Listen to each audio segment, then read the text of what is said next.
Chavirin, Chapiro, bonjour tout le monde. Nous sommes le jeudi 29 février 2024 et vous regardez le journal des Chapio. Et la photo que vous voyez derrière moi est une photo qui est là pour l'illustration, qui est la construction d'un avion. Et vous allez me dire, mais pourquoi El Chapio veut-il parler d'un avion ?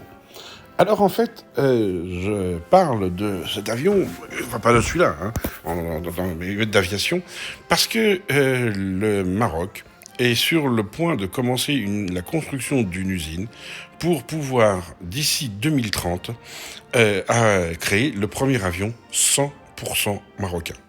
Alors vous allez me dire, tiens, mais le Maroc est dans l'aviation, mais pourquoi ? Et est-ce que ça va être avec un partenariat ou pas ? Je n'ai pas la réponse à ces questions.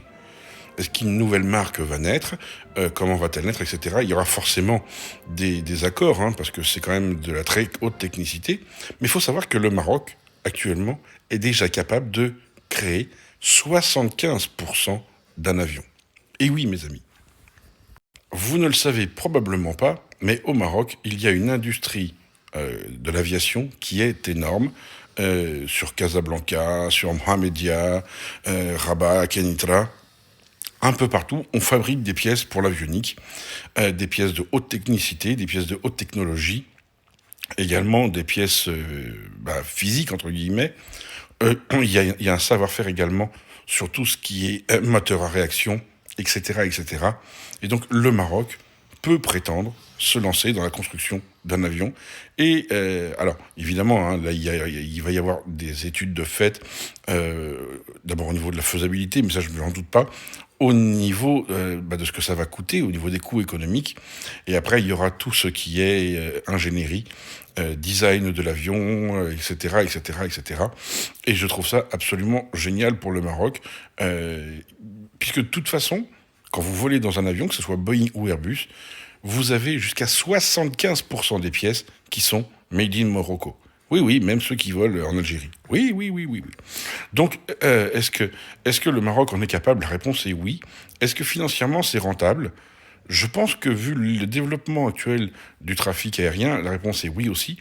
Et je pense que des avionneurs comme Boeing ou Airbus ont même intérêt à aller faire construire leurs avions au Maroc, puisqu'il y a de la place, il y a de la main-d'œuvre qualifiée, les pièces sont déjà sur place, donc il y a moins de transport pour les pièces, donc ce n'est que des économies à faire.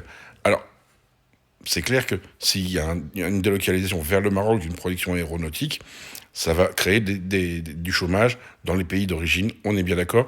Faut-il rappeler que nous produisons déjà une grande partie de nos avions en Asie, et c'est pas terrible non plus pour notre emploi.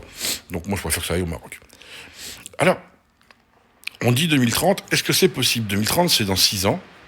Je vais vous dire la vérité, j'en ai pas la moindre idée. Mais si le prototype sort en 2030, l'année de la Coupe du Monde au Maroc, ce serait quelque chose d'exceptionnel. Je dis bien le prototype, parce qu'une fois qu'il y en a eu un, enfin il y en a eu de fait, après il y a tous les tests à faire en vol, il y a les tests à faire passer aux divers organismes certificateurs, et après il va falloir trouver à les vendre. Bon, j'imagine que la Royal Air Maroc sera la première compagnie à en avoir, ce serait logique, mais on est quand même dans une ultra positivité, et vous voyez, on comprend que le voisin soit jaloux. Le voisin qui ne produit rien, même pas de produits agricoles, se trouve devant un pays qui explose complètement, un pays qui, au niveau de la technicité, les dépasse, tout simplement. Mais là, il dépasse beaucoup, beaucoup de monde.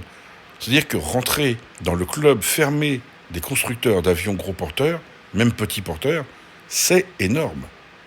Donc, une fois de plus, ça, c'est se fait sous l'impulsion de Sa Majesté. Toutes mes félicitations à Sa Majesté Mohamed VI pour cette initiative.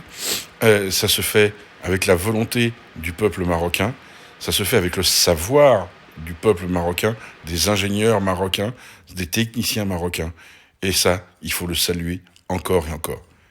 Sur ce, soyez heureux, rendez heureux, réfléchissez un peu. Et bien entendu, Allah, Al-Watan, Al-Malik.